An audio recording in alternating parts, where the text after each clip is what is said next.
체면, 그건 우리 모두가 지키고 싶은 거죠. 특히 자녀의 중요한 행사에서는요. 저는 그날 아들 지우의 돌잔치를 앞두고 가장 두려웠던 순간과 마주했습니다. 화려한 호텔 연회장과 검은 작업복 사이의 부조화, 그리고 시어머니의 그 한마디. 사돈 어르신, 박스라도 좀 챙기시지 그래요. 모두가 웃었습니다. 그 웃음소리에 제 영혼이 갈라지는 것 같았죠. 하지만 그날 아무도 예상치 못한 반전이 기다리고 있었습니다. 호텔 회장님이 제 아버지 앞에서 90도로 인사를 하는 순간 모든 것이 변했으니까요. 당신은 어떤 기준으로 사람의 가치를 판단하시나요? 타인의 시선에 흔들리지 않는 진짜 자부심이란 무엇일까요? 저는 강남의 럭셔리 호텔 연회장 앞에 서서 문틀을 꼭 붙잡고 있습니다. 손끝이 하얗게 변할 정도로 세게 잡고 있네요. 안으로 들어가면 저희 아들 지우의 돌잔치가 열릴 연회장이 있습니다. 화려한 샹들리에, 반짝이는 대리석 바닥, 그리고 하얀 장미꽃으로 가득한 공간이죠. 수진 씨, 케이크 위치는 이쪽으로 할까요? 이벤트 플래너의 목소리에 정신을 차리고 고개를 끄덕입니다. 모든 것이 완벽해 보이는데 왜 가슴 한구석이 이렇게 답답한지 모르겠어요. 아니, 사실은 알고 있습니다.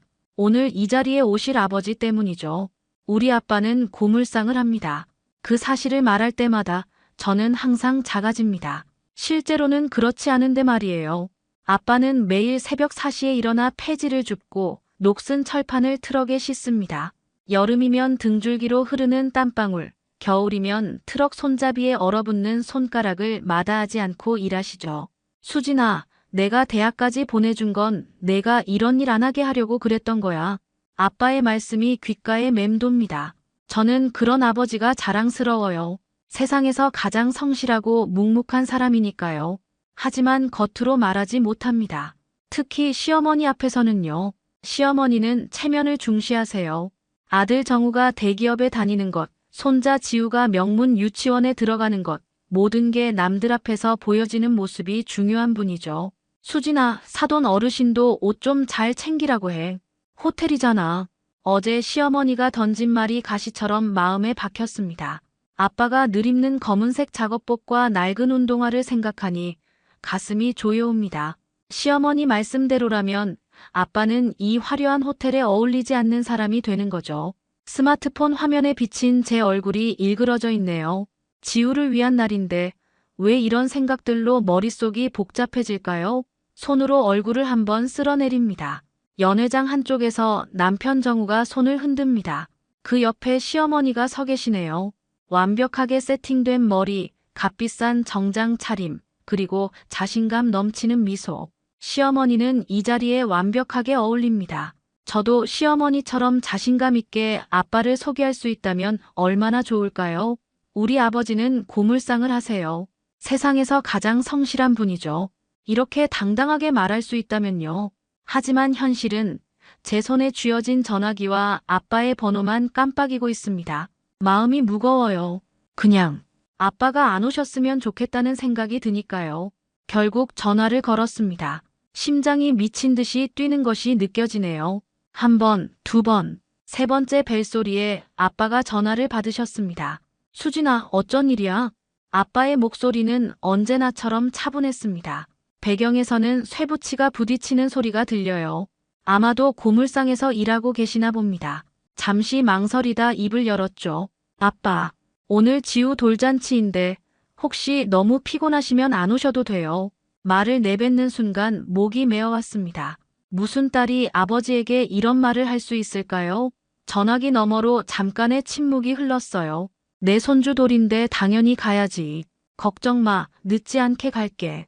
아빠의 목소리에는 서운함이 전혀 묻어있지 않았습니다. 오히려 기대감이 느껴졌죠. 그 순간 죄책감이 파도처럼 밀려왔어요. 아빠는 지우를 얼마나 사랑하시는지, 태어났을 때부터 얼마나 기뻐하셨는지 잘 알고 있습니다.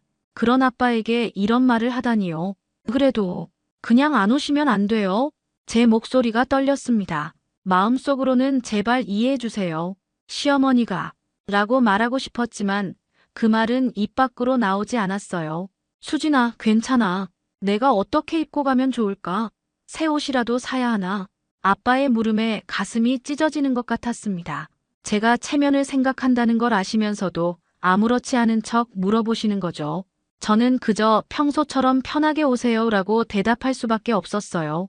전화를 끊고 나서 한참을 울었습니다. 화장실 칸막이에 기대어 소리 없이 흐르는 눈물을 닦았죠. 문득 남편 정우가 왜 시어머니의 말을 말리지 않았는지 원망스러웠어요. 여보, 괜찮아? 왜 울었어? 화장실에서 나오자 정우가 물었습니다. 눈이 붉어진 걸 눈치챈 모양이에요. 아빠한테 안 오시면 안 되냐고 물어봤어. 정우의 표정이 굳었습니다. 잠시 침묵하더니 조용히 말하더군요. 우리 엄마 말은 그냥 흘려들어. 당신 아버지 존경하는 거 알아. 그 말에 더 화가 났습니다. 그럼 왜 말리지 않았을까? 소리치고 싶었지만 그저 고개만 끄덕였어요. 호텔 로비로 돌아오는 길, 지우가 탁자 위에 올려진 자신의 사진을 손가락으로 가리키며 웃고 있었습니다. 천진난만한 웃음에 마음이 조금 누그러졌어요. 맞아요. 오늘은 지우의 날입니다. 하지만 마음 한구석에서는 여전히 불안감이 자리 잡고 있었죠. 시어머니가 아빠 앞에서 무슨 말을 할지, 다른 하객들의 시선은 어떨지, 그 모든 걱정이 저를 짓누르고 있었습니다. 지우를 안아 올리며 생각했어요. 이렇게 소중한 내 아이의 할아버지를 내가 왜 부끄러워해야 하는 걸까? 연회장은 하객들로 북적이고 있어요. 지우는 돌복을 입고 사진사 앞에서 포즈를 취하고 있죠. 남편 정우는 회사 동료들과 이야기를 나누고 시어머니는 자랑스럽게 손님들을 맞이하고 계십니다. 모든 것이 완벽해 보이는데 자꾸만 입구 쪽으로 시선이 갑니다. 수진 씨, 이제 돌잡이 행사 준비할까요? 이벤트 진행자의 말에 겨우 고개를 끄덕였습니다. 그 순간 연회장 입구에서 소란스러운 기색이 느껴졌어요. 고개를 돌려보니 아빠가 도착하셨더군요. 여느 때처럼 검정색 작업복에 낡은 운동화를 신으셨습니다. 하지만 평소와 다른 점이 있다면 머리를 반듯하게 빗어넘기고 깔끔하게 면도를 하셨다는 거예요. 양손은 비었지만 표정은 환했습니다. 그 미소를 보니 가슴이 아파왔어요. 저기요, 어디 손님이세요? 안내 직원이 아빠를 불러 세웠습니다. 아빠는 당황한 듯 주변을 둘러보시더니 저를 발견하고 손을 흔드셨어요. 제가 다가가려는 순간 시어머니가 먼저 움직이셨습니다. 아, 사돈 어르신 오셨네요. 시어머니의 목소리가 연회장에 울려 퍼졌어요. 몇몇 하객들이 시선을 돌렸죠. 아빠는 어색하게 허리를 굽혀 인사하셨습니다. 안녕하세요, 정 여사님. 그 순간 시어머니가 크게 웃으며 말했어요. 사돈 어르신, 박스는 주방 쪽에 더 많던데요. 익숙하실 테니 박스라도 좀 챙기시지 그래요. 순간 주변이 조용해졌습니다. 누군가 헛기침을 했고 또 다른 누군가는 어색하게 웃음을 터뜨렸어요. 시어머니 친구로 보이는 부인 몇 명이 키득거리며 웃었습니다. 그 웃음소리가 귓가에 맴돌았어요. 눈앞이 캄캄해졌습니다. 고개를 들 수 없었어요. 다리가 후들거려 그 자리에 주저앉고 싶었죠. 정우를 찾았지만 그는 멀리서 지우를 안고 있었습니다. 그 모습이 더 원망스러웠어요. 아빠는 천천히 시어머니를 지나쳐 제게 다가오셨습니다. 무표정한 얼굴이었지만 눈빛에 담긴 상처를 알아챘어요. 제 어깨를 가볍게 토닥이며 말씀하셨죠. 우리 지우 많이 컸네. 아빠가 늦었구나. 그 말에 눈물이 차올랐습니다. 아무 말도 할 수 없었어요. 아빠는 제 옆자리에 조용히 앉으셨습니다. 손 하나 내밀지 못하는 저를 위해 아무 일도 없었다는 듯 행동해 주시는 거죠. 시어머니의 말은 칼처럼 제 가슴에 꽂혔습니다. 그 말은 단순한 농담이 아니었어요. 아빠의 직업을, 아빠의 존재를 깎아내리는 말이었죠. 그리고 저는 아무것도 하지 못했습니다. 지우가 제 무릎 위로 기어 올라왔습니다. 아빠를 보더니 해맑게 웃었어요. 세상 모든 편견과 상관없이 아이의 눈에는 그저 사랑스러운 할아버지일 뿐이었죠. 그 순수함이 더 가슴 아프게 했습니다. 행사는 계속되었지만 제 마음은 무너져 내리고 있었어요. 이제 돌잡이 행사를 시작하겠습니다. 사회자의 안내에 따라 지우가 무대 중앙에 앉았어요. 여러 물건들 사이에서 무엇을 집을지 모두의 시선이 아이에게 집중됐죠. 지우는 망설임 없이 펜을 집어들었습니다. 하객들이 환호성을 지르고 박수를 쳤어요. 역시 우리 손자는 학자가 될 거야. 시어머니의 자랑스러운 목소리가 들려왔습니다. 그 순간에도 아빠는 조용히 미소 지으며 박수를 치고 계셨어요. 마치 방금 전 일은 없었다는 듯이 말이죠. 그 모습이 더 마음을 아프게 했습니다. 돌잡이가 끝나고 식사 시간이 이어졌어요. 정우가 조심스레 제게 다가와 귓속말을 했습니다. 어머니 말씀은 그냥 농담이었을 거야. 그 말에 화가 치밀었지만 이 자리에서 다툴 수는 없었어요. 그저 고개를 돌려 다른 곳을 바라봤죠. 그때 사회자가 다시 마이크를 잡았습니다. 잠시 안내 말씀드리겠습니다. 오늘 이 자리에 특별한 분이 오셨다고 합니다. 호텔 회장님께서 직접 귀빈을 소개하신답니다. 연 회장이 웅성거렸습니다. 호텔 회장이라니 무슨 일인지 의아했어요. 곧 60대 중반으로 보이는 중후한 신사가 무대에 올랐습니다. 남색 정장을 입은 그분은 미소를 지으며 마이크 앞에 섰어요. 안녕하십니까? 저는 그랜드 호텔 회장 김정우입니다. 그런데 이상하게도 그분의 시선이 우리 테이블을 향했어요. 특히 아빠를 바라보고 계셨죠. 호기심과 불안감이 동시에 밀려왔습니다. 떨리는 마음으로 회장님의 다음 말을 기다렸어요. 오늘 저는 우연히 이 자리에 제 은인이 계시다는 것을 알게 되었습니다. 회장님이 천천히 무대를 내려와 우리 테이블로 걸어왔습니다. 그리고 놀랍게도 아빠 앞에 서서 허리를 깊이 숙였어요. 90도로 인사하는 그 모습에 연 회장 전체가 숨을 죽였습니다. 이분이 바로 제 인생을 바꿔주신 분입니다. 박만식 어르신. 제 숨이 멎었습니다. 아빠는 당황한 표정으로 자리에서 일어나 회장님의 어깨를 잡으셨어요. 정호 씨, 그만 일어나게. 뭘 이런 자리에서. 회장님은 고개를 들고 눈가에 눈물이 맺힌 채 말을 이었습니다. 20년 전 제가 모든 것을 잃고 노숙자로 전락했을 때 매일 새벽 따뜻한 국밥을 나눠주시던 분입니다. 많은 사람들이 저를 외면할 때 이분만은 제게 손을 내밀어 주셨죠. 주변이 완전히 조용해졌습니다. 시어머니의 얼굴이 창백해졌고 하객들은 놀란 표정으로 아빠를 바라보고 있었어요. 저도 처음 듣는 이야기였습니다. 아빠가 20년 동안 새벽마다 노숙자들에게 국밥을 나눠주셨다니. 그분의 한마디가 제 인생을 바꿨습니다. 정호 씨, 내일도 기다릴게. 꼭 다시 일어서야 해. 그 말을 붙잡고 저는 다시 일어설 수 있었습니다. 아빠의 얼굴이 붉어졌습니다. 부끄러움에 고개를 숙이셨지만 그 모습이 그 어느 때보다 당당해 보였어요. 제 가슴이 벅차올랐습니다. 눈물이 볼을 타고 흘러내렸어요. 회장님의 이야기는 계속 이어졌습니다. 연 회장 전체가 그의 말 한마디 한마디에 귀를 기울이고 있었어요. 박만식 어르신은 제게 단순한 음식만 주신 것이 아닙니다. 희망을, 다시 살아갈 용기를 주셨죠. 그렇게 저는 조금씩 일어섰고 지금의 자리까지 오게 되었습니다. 회장님의 목소리가 약간 떨렸어요. 진심이 느껴지는 말투였습니다. 하객들의 시선이 모두 아빠를 향해 있었죠. 존경과 감탄이 섞인 시선들이었어요. 그리고 놀라운 것은 이분은 지금도 여전히 저를 도와주고 계십니다. 우리가 함께 운영하는 사회적 기업이 있습니다. 노숙자들에게 일자리를 제공하고 그들이 자립할 수 있도록 돕는 기업이죠. 이 말에 저는 완전히 놀라고 말았습니다. 아빠가 사회적 기업을 운영하고 계셨다니요. 한 번도 말씀하신 적 없었는데요. 고개를 돌려 아빠를 바라봤어요. 아빠는 부끄러운 듯 미소 짓고 계셨죠. 이분은 매주 토요일마다 오셔서 노숙자 출신 직원들과 함께 작업하십니다. 고물을 분류하고 재활용품을 정리하는 일이죠. 자신의 기술과 경험을 나누시면서도 한 번도 자랑하지 않으셨습니다. 시어머니가 앉아있는 자리를 흘깃 바라봤어요. 얼굴이 하얗게 질려 있었습니다. 그리고 정우도 처음 듣는 이야기인지 입을 다물지 못하고 있었죠. 회장님은 다시 아빠에게 깊이 고개를 숙였습니다. 박만식 어르신, 오늘 이 자리를 빌려 진심으로 감사드립니다. 그 순간 마음 한구석이 뚝 하고 무너져 내렸어요. 저도 모르게 흐르는 눈물을 닦을 생각조차 하지 못했습니다. 아빠를 향한 미안함, 부끄러움, 자랑스러움이 한꺼번에 밀려왔죠. 나는 왜 아버지를 자랑스럽게 말하지 못했을까? 하객들이 일제히 박수를 치기 시작했습니다. 아빠는 그저 손사래를 치며 진정시키려 하셨지만 박수 소리는 더욱 커졌어요. 그 가운데 저는 고개를 숙인 채 울고 있었습니다.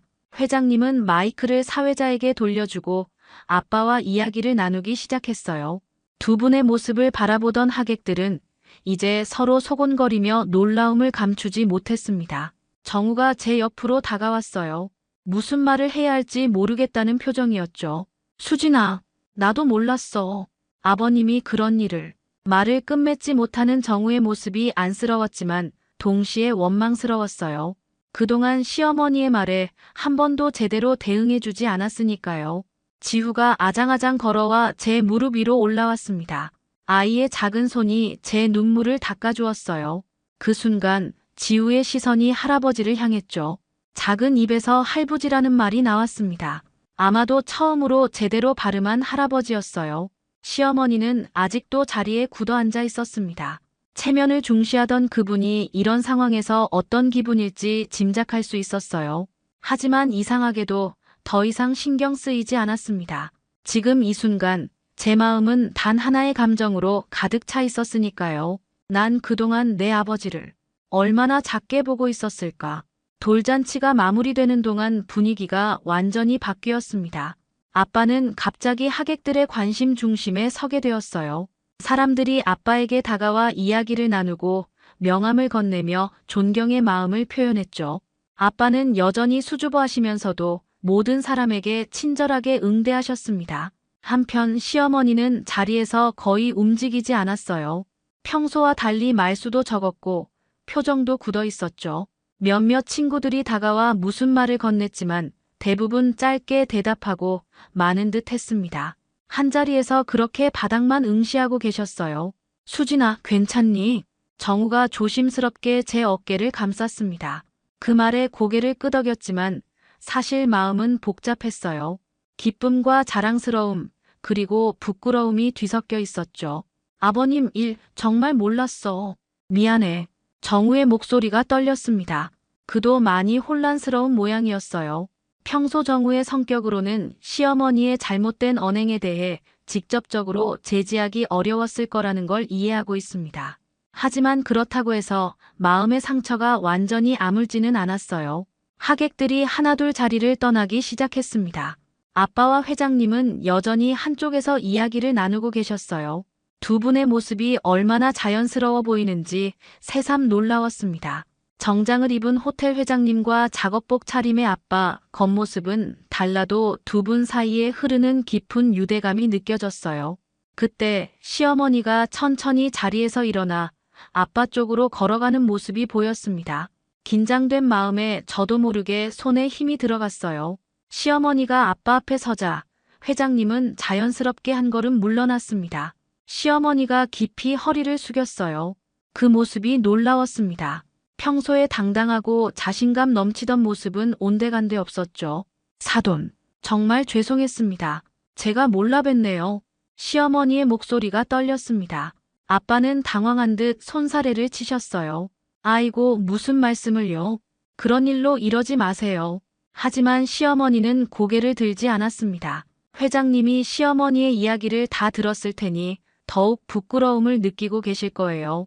주변에 있던 하객들도 그 광경을 지켜보고 있었습니다. 제가 참 무례했습니다. 겉모습만 보고 판단했네요. 아빠는 따뜻한 미소를 지으며 시어머니의 어깨를 가볍게 토닥이셨습니다. 그저 할 수 있는 일을 했을 뿐입니다. 우리 모두 각자의 방식으로 세상의 보탬이 되고 있잖아요. 그 말에 시어머니의 눈가에 눈물이 맺혔습니다. 아마도 진심 어린 사과와 함께 아빠의 너그러운 용서에 감동한 것 같았어요. 저는 그 모습을 지켜보며 아빠에게 다가갔습니다. 두 분 사이에 서서 아빠의 손을 꼭 붙잡았어요. 아빠, 미안해요. 그리고 고마워요. 부끄러움과 자랑스러움 사이에서 겨우 그 말을 꺼냈습니다. 아빠는 미소를 지으며 제 머리를 쓰다듬으셨어요. 우리 수진이가 뭐가 미안하다는 거야. 아빠가 더 자랑스러운 걸. 그 말에 더 이상 눈물을 참을 수 없었습니다. 아빠의 품에 안겨 오열했어요. 그동안 숨겨왔던 감정들이 한꺼번에 터져나왔죠. 돌잔치가 끝나고 연회장은 조용해졌습니다. 케이터링 직원들이 테이블을 정리하고 장식들을 걷어내기 시작했어요. 저는 지우를 안고 마지막 인사를 나누는 하객들을 배웅하고 있었죠. 정우는 시어머니와 함께 계산을 마무리하러 프론트로 향했고요. 문득 아빠가 보이지 않아 주변을 둘러봤습니다. 호텔 회장님도 함께 자리를 비운 상태였어요. 궁금한 마음에 지우를 남편에게 맡기고 아빠를 찾아 나섰습니다. 연 회장을 빠져나와 복도를 걷다 호텔 뒤편으로 나가는 비상구를 발견했어요. 직감적으로 그쪽으로 향했죠. 문을 열자 서늘한 바람이 제 얼굴을 스쳤습니다. 그곳에는 아빠가 계셨어요. 호텔 뒤편 적재장에서 쓰레기 박스를 정리하고 계셨죠. 그 손놀림은 익숙하고 조용했습니다. 검은 작업복 소매를 걷어올린 채 마치 일상처럼 박스를 접고 분류하고 계셨어요.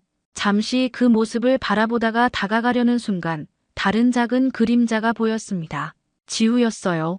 아이는 언제 저를 따라왔는지 아장아장 걸어 아빠 쪽으로 향하고 있었습니다. 숨을 죽이고 그 광경을 지켜봤어요. 지우가 아빠 옆에 다가갔습니다. 아빠는 손을 멈추고 놀란 표정으로 지우를 바라보셨어요. 지우는 작은 손을 뻗어 바닥에 떨어진 색종이 조각 하나를 집어들었습니다. 돌잔치 장식에 쓰였던 반짝이는 파란색 종이였죠. 지우가 그 색종이 조각을 아빠에게 건넸어요. 그 순간이 시간이 멈춘 것처럼 느껴졌습니다. 아빠는 멍하니 바라보다 그 조각을 받으셨어요. 거친 손가락으로 작은 색종이를 감싸쥐는 모습이 어찌나 애틋해 보이던지 아빠의 눈가가 붉어졌습니다. 지우를 안아 올리시더니 작은 이마에 입맞춤을 하셨어요. 말은 없었지만 그 장면이 모든 위로였습니다. 할아버지와 손자 두 사람 사이에 흐르는 눈에 보이지 않는 연결고리가 느껴졌어요. 아버님, 누군가의 목소리에 고개를 돌렸습니다. 정우였어요. 그도 이 광경을 지켜보고 있었나 봅니다. 정우가 천천히 다가가 아빠 앞에 섰습니다. 정말 죄송합니다. 제가 어머니의 잘못된 말을 바로잡지 못했어요. 정우의 목소리가 떨렸습니다. 아빠는 지우를 안은 채 고개를 저으셨어요. 괜찮아, 아들. 모두가 실수할 수 있는 거야. 그 말에 정우의 눈시울이 붉어졌습니다. 아마도 아빠가 아들이라 부른 것이 첫 번째였던 것 같아요. 정우는 허리를 깊이 숙여 예를 표했습니다. 저도 그들에게 다가갔어요. 네 사람이 그렇게 호텔 뒤편에 서 있었습니다. 화려한 연회장이 아닌 쓰레기가 쌓인 적재장에서 우리는 진정한 가족이 되어가고 있었어요. 아빠가 주머니에서 뭔가를 꺼내셨습니다. 오래된 사진 한 장이었어요. 지우의 출생 직후 병원에서 찍은 사진이었죠. 아빠는 그 사진 뒤에 지우가 준 색종이 조각을 조심스레 붙이셨습니다. 이거 내 보물이야. 아빠의 말에 모두가 미소 지었습니다. 말없는 위로와 용서가 그렇게 우리 사이를 채워갔어요. 지우는 할아버지의 품에서 작은 손으로 아빠의 얼굴을 만지작거렸습니다. 아이의 순수한 사랑이 우리 모두를 감싸고 있었어요. 그날 이후로 많은 것이 변했습니다. 아니, 사실 변한 건 상황이 아니라 제 마음이었던 것 같아요. 아빠는 여전히 고물상을 운영하시고 여전히 새벽 4시에 일어나 폐지를 모으십니다. 하지만 이제 그 일이 저에게는 더 이상 부끄러운 것이 아니에요. 우리 아빠요? 고물상 하세요. 그리고 세상에서 제일 멋진 사람입니다. 지난주 동창회에서 친구들에게 이렇게 말했습니다. 제 입에서 이런 말이 나올 줄은 저도 몰랐어요. 그동안 얼마나 많은 변명과 회피로 아빠의 직업을 감추려 했는지 생각하면 부끄러워집니다. 돌잔치 이후 시어머니는 아빠를 대하는 태도가 완전히 달라졌어요. 이제는 주말마다 아빠의 작업장을 방문해 함께 봉사활동을 하기도 하죠. 처음에는 어색했지만 지금은 두 분이 꽤 친해지신 것 같아요. 시어머니가 아빠에게 요리를 가르쳐드리고 아빠는 시어머니에게 재활용품 분류하는 법을 알려주시고요. 정우도 달라졌습니다. 회사 일을 마치면 종종 아빠의 사회적 기업에 들러 도움을 주곤 해요. 처음에는 단순한 미안함에서 시작된 일이었을 테지만 이제는 진심으로 그곳의 일을 돕고 싶어 하는 것 같습니다. 얼마 전에는 회사 동료들을 데려와 자원봉사를 하기도 했어요. 지우는 이제 조금씩 말을 배우고 있습니다. 할아버지라는 단어를 완벽하게 발음하진 못하지만 아빠를 볼 때마다 할부지 라고 외치며 달려가죠. 그 모습을 볼 때마다 가슴이 뭉클해집니다. 가끔 아빠의 작업장을 방문할 때면 그곳에서 일하는 사람들의 이야기를 듣게 됩니다. 노숙자 출신, 출소자, 고령자, 사회에서 기회를 얻기 어려웠던 분들이죠. 그들은 한결같이 아빠를 존경한다고 말합니다. 박 사장님 덕분에 저는 다시 꿈을 꿀 수 있게 됐어요. 만식 아저씨가 아니었으면 저는 아직도 거리에서 살고 있을 거예요. 이제 제 아이들 앞에서 당당해질 수 있게 됐습니다.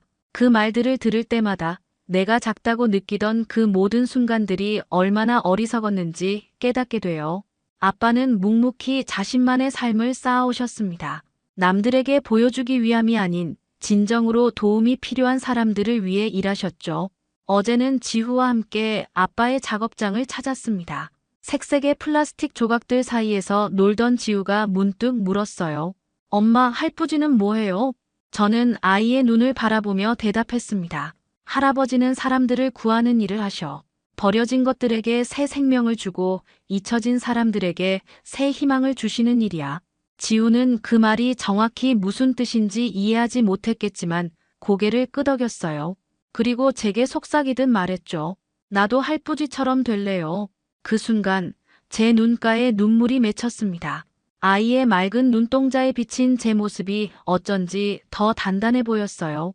이제 저는 자신 있게 말할 수 있습니다. 너도 나중에 누군가를 살리는 사람이 되렴. 할아버지처럼. 우리 아빠는 고물상을 합니다. 그리고 세상에서 가장 위대한 일을 하는 사람입니다. 더 이상 그 사실을 숨기지 않을 거예요. 오히려 자랑스럽게 말할 겁니다.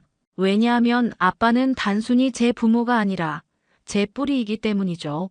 그리고 그 뿌리가 얼마나 깊고 단단한지 이제야 비로소 알게 되었으니까요. 오늘 이야기 어떠셨나요? 구독과 좋아요는 영상 제작에 많은 도움이 됩니다. 시청자 여러분 항상 건강하세요.